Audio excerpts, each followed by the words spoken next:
Hi, today I want to talk about Banksy and street art in general. And as we do that, we will think about art, markets, creativity, and work. But first, Banksy.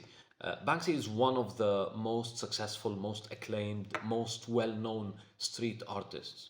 Banksy has had great cultural impact. He has influenced other street artists and other artists in general. He has given voice to so many people, and this is part of the reason for his viral success. Banksy can be credited with contributing to the elevation of street art to the level of true art. And we'll see what these definitions mean. Banksy is one of the most commercially successful street artists ever, and this in itself is a very interesting irony. Banksy's works are quite beautiful, I think. They present a chance for us to reflect on society in general. I mean, look at Dismaland, for example. But they also give us an opportunity to reflect on creativity, on success, and on work. And we'll see how. So, as we talk about Banksy, we will think about street art in general as a form of art. We will ask the question of why was Banksy? Why is Banksy so successful? We will think about courage, critical moments, chances, rebellion. And we will think about markets, consumerism, and the voice of the people or giving people voice. The medium itself is quite interesting, and there are many factors behind Banksy's success and creativity. But we want to see how these things can apply to us. What does it mean for us, for the world we live in, for our personal and professional environment? And as usual, in the spirit of the Atlas of Worldly Wisdom, we will try to analyze the Banksy case by looking at different dimensions like knowledge, vision, and actions. In other words, these are the representatives of the awareness, intent, creativeness spiral. So look at all these factors related to knowledge, symbols, and so on. We will take the opportunity to examine, look at, and enjoy some of his works, which, as I said, quite beautiful. And they are creative in capturing what people want to say. And they do that successfully because they use symbols, they use contrast, they use many psychological elements that are very interesting to explore.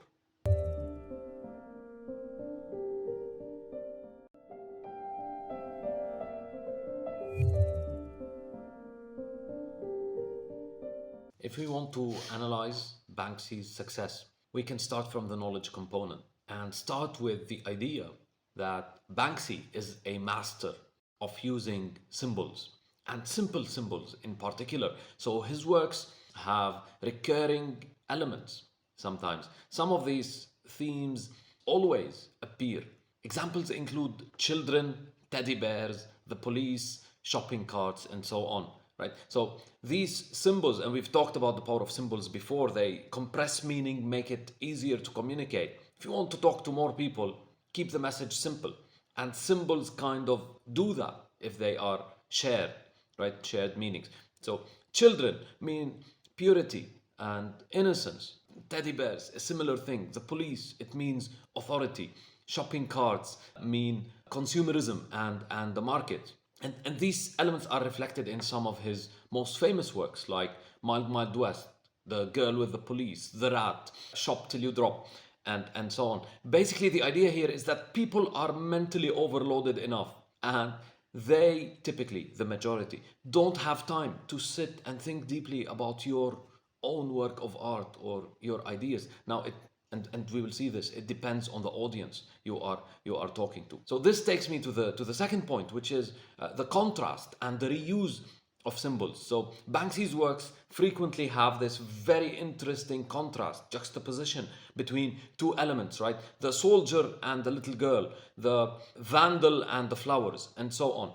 Basically, this contrast creates a sense of shock, grabs attention, and basically makes the work more relatable, more thoughtful, right? It makes you think about it more. The interplay between pop symbols and shocking elements, and the example here, Napalm Girl, for example, or Love is in the Air, there is this contrast, this very interesting mix. There is also a reuse of symbols that and icons that makes it familiar. And when we see things that are familiar, we usually respond better to them because we understand them and we like to understand things. We like to feel comfortable mentally.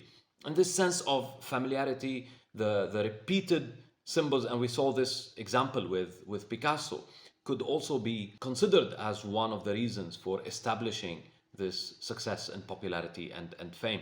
I want to say a few words about the field itself also as we are discussing knowledge. So, street art as a medium. I think it's a very interesting medium for a number of reasons. One, we can compare between street art and high art, right? And as we think about that, we think of high art as something that is non-accessible, elitist, for a small group of people, requires a lot of thinking, or is expensive, or you cannot see it every day. While street art is just out there in the street, you're walking around and you see it. It hits you. The discussion here is, well, is it simple or lame? Should art be nuanced or should it be powerful? Should it reach more people? This is a very interesting discussion, and we will come back to this discussion later. Second, street art or vandalism, right? And this has to do with the public space. This public space outside in the cities, who does it belong to? Does it belong to everyone in the sense that we don't want it to be damaged, right? We don't want messages on it, or should it be a public expression space? There is a very interesting relationship also between street art and social media, and we will look at this in the coming section when we talk about, well, street art is very accessible. People can see it, people can take pictures of it, people can share it, and it can go viral pretty quickly. It is very interesting how street art also has moved into the commercially accessible and into the field of high art, particularly in related to some of the works of Banksy, which we will see in the session before last. Give Me the Money, for example, and this sold for quite a big sum. Banksy has moved into selling some of these reproductions. Some of them are oil, but some of them are just digital reproduction. But they're limited in quantity for huge sums of money. Here we can mention also the documentary Exit Through the Gift Shop, because it tells this story of street art and modern art and how it could be moving into the field of high art, being more commercially successful and being more accepted by critics.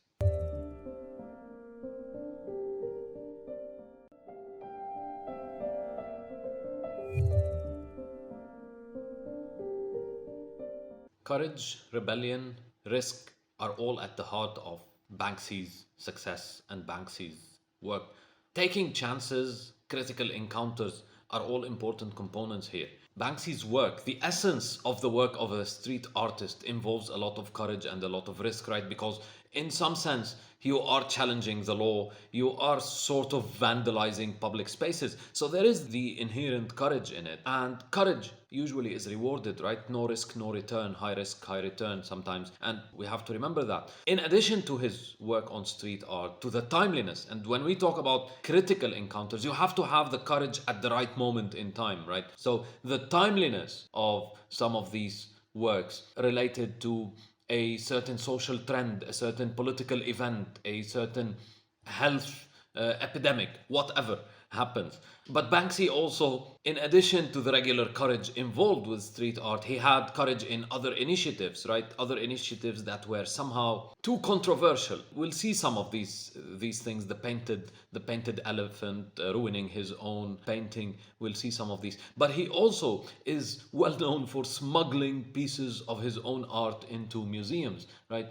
He has smuggled art into the British Museum, the Tate, the Louvre, and the Museum of Modern Art. And this kind of reflects that courage, that willingness to take a lot of risk. It is important to notice here that this courage is directed in a certain direction. So Banksy is anti-establishment, anti-consumerism, anti-surveillance, and anti-art markets. This is reflected through many of his works, his depiction of cops, of shopping carts. There is this painting, I can't believe you guys buy this And so here, in doing all this and in being against the market in general, there is a very interesting duality, a very interesting paradox. So Banksy is against consumerism, right? In a sense, he is against this all-pervading power of the market. But Banksy's success itself can be attributed to the market and the market's dynamics. So in a sense, you can be against the market, against the negative outcomes of the market,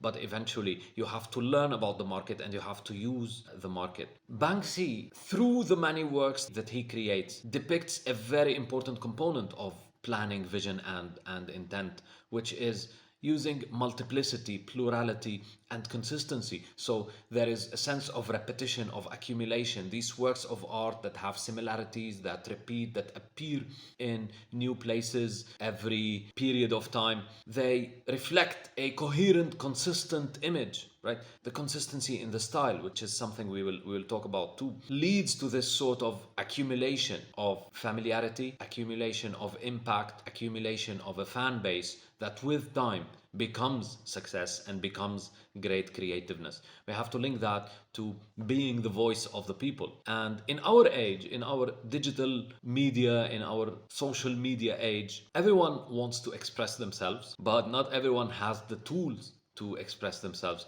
And this is where works like the works of Banksy come into the picture. Ourselves, the way we express ourselves is by curating, by accumulating a set of images, words, quotes, statements, and publish that on our social media profile. And this collection, this aggregation of things becomes us. In a sense, our personality is this mosaic, is this collection of bytes. And so Banksy provides many of these colorful pieces that everybody likes to add to their personality, right? He is my voice. He said the thing that I wanted to say, only better. So I will add that to my own big image, to my own big picture. Here we can reflect on one statement, which is art should make you uncomfortable. And in a sense, Banksy's works can make you uncomfortable, right? Napalm Girl can make you uncomfortable. Many of his images create this sense of discomfort or uneasiness. But I would argue that on a deeper level, it kind of makes us comfortable because it lets us convince ourselves that, we are part of this big, great cause and we share that image. And he said what I wanted to say and he expresses my beliefs. And on a more deeper, on a more nuanced level, it kind of makes us comfortable by giving us these tools of self expression and these tools of belonging to a bigger current, to a bigger direction of, we can be part of the market, we can be part of the establishment, but we still share these images, love these images, and like these images because they kind of express a deeper feeling that we harbor.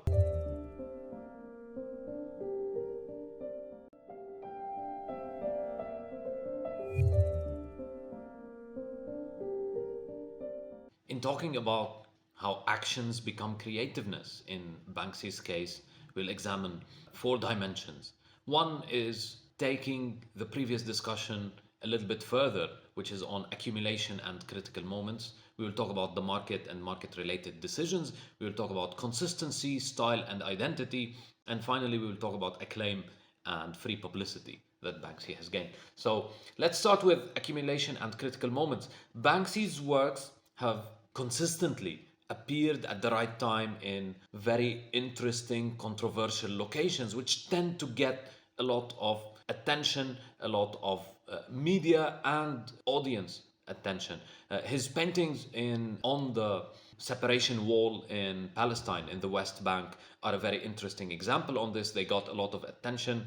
They are part of what helped establish his international reputation as an artist outside the UK. He has done a number of very interesting public stunts, like the exhibition in LA and the painted elephant, along with a number of other public stunts. Girl with a balloon, I'll talk about it shortly. The Nurse as a superhero, for example, that came out during COVID. These are all examples of accumulation of work, publicity in critical moments. And this kind of serves as a build-up that helps grow this fame, this relationship with the audience. There are a number of interesting market decisions related to Banksy's work, and I mentioned this before. I said, well, you can hate the market, you can hate consumerism, but you have to understand that we live in one huge market, and you have to understand how this market works and how you can manage or interact with the market. So Banksy is anti-consumerism,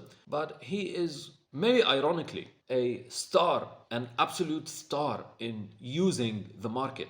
So using celebrities want to buy his work. In the LA exhibition that I mentioned, celebrities paid millions of dollars or hundreds of thousands of dollars, I forgot, for many of his works. Banksy, through his company, manages scarcity. There is a limited number of editions for some works. They get sold into the market, sometimes not with very expensive prices, and they try to sell it to people who they think most likely won't resell it in the black market. But still, this is a tactic that enables Banksy to control his own market. And this has led to some of the popularity, some of the reason behind the increased pricing, some of these units. The public stunts that we talked about related to critical moments and market management. One of them is Girl with a Balloon, or There Is Always Hope. And this was created on a limited edition. It was being sold in Sotheby's.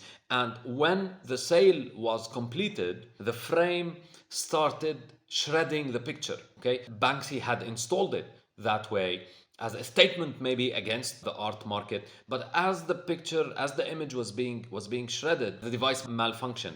And now we had a new painting, right? This half shredded image. But what happened is that the market responded very positively to this, and painting was resold after a few years for multiples of its original price. So again, it was a huge commercial success. Similar stunts have done a similar job in creating more publicity and in growing the commercial success. Another aspect of the creativeness of Banksy is the consistency in style and the identity. And this relates to our understanding of brands and how brands work in consumer markets and on social media in our world today. So Banksy has this recognizable style. There is the use of the stencil. There is the element of familiarity that we talked about when we were talking about the knowledge awareness component. So there are these elements, these symbols that everybody kind of understands, that come from popular culture, or they come from elements or characters that we are familiar with. There is this, and all of this serves as a signature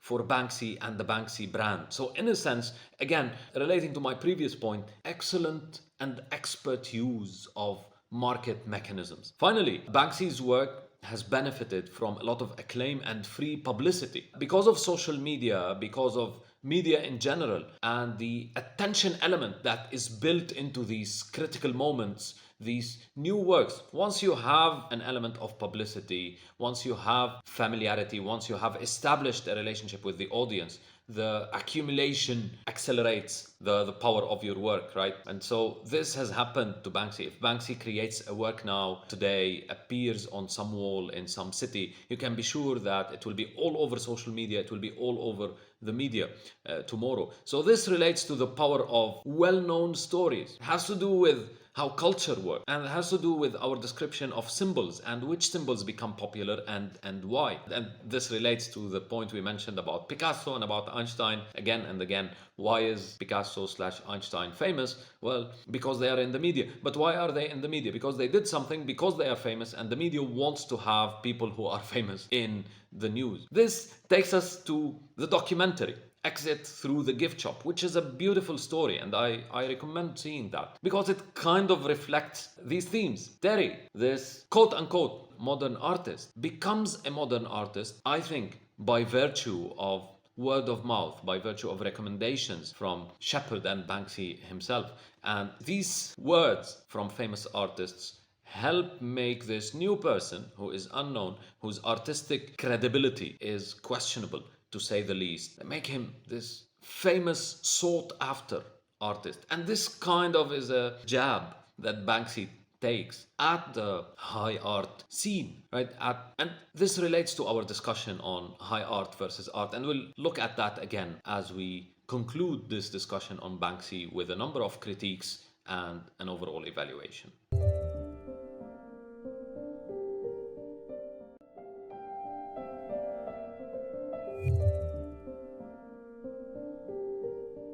So let's reflect on some of these themes we've discussed as we talk about Banksy and his great work. There are a number of criticisms first that were directed at Banksy and Banksy's work, and you can guess some of them. So this first criticism appearing in the New York Magazine: Banksy is the Johnny Appleseed of street art. His work is witty but not profound. They connect emotionally, which is both a strength and a limitation. There is another criticism in The Guardian that says that Banksy's work is simplistic and populist, designed for the masses but lacking the complexity of true art because it is eventually feels like propaganda dressed up as art. There is another comment which is that Banksy thrives in the attention economy. This is from Zainab Tufekci, and his art's viral nature allows him to be a powerful voice for social commentary in our digital age. So my comment here would be, some of these statements seem to say that Banksy trivializes art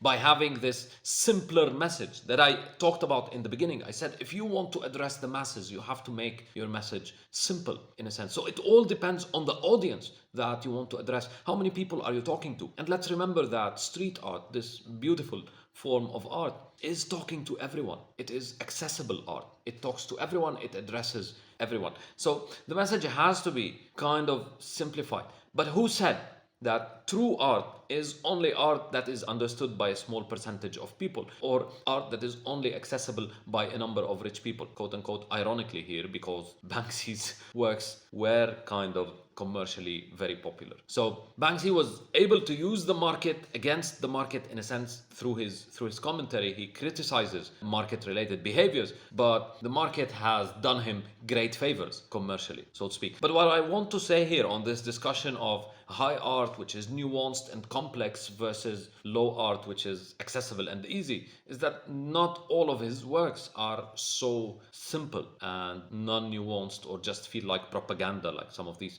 people mentioned. GDP, his online store, I think is a very non-trivial example on art, especially the clutch handbag, because it is kind of a very subtle and intelligent statement on modern economies, on how much waste they have and how illusory they can be sometimes. Again, the same with Napalm Girl. I don't think this is trivial or propaganda. It's a very deep statement on show business, consumerism, and the desperate state, the absurdity of the situation in which many humans live in these days. So I would say it all depends on the audience. Who are you talking to? What kind of message are you trying to deliver? Are you trying to approach a big number of people, simplify the message? You can have nested messages, so something within something. The simple message reaches a wide segment of the audience, but then a small percentage of this audience might be able to see the deeper message, and so on.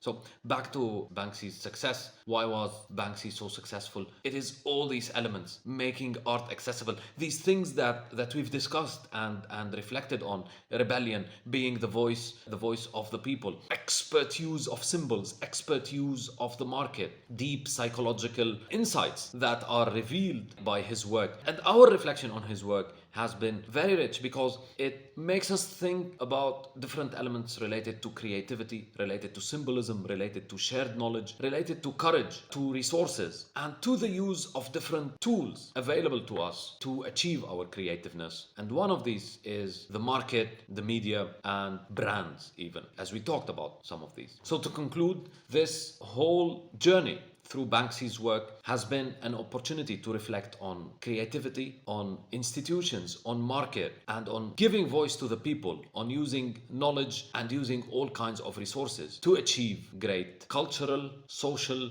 and even commercial impact.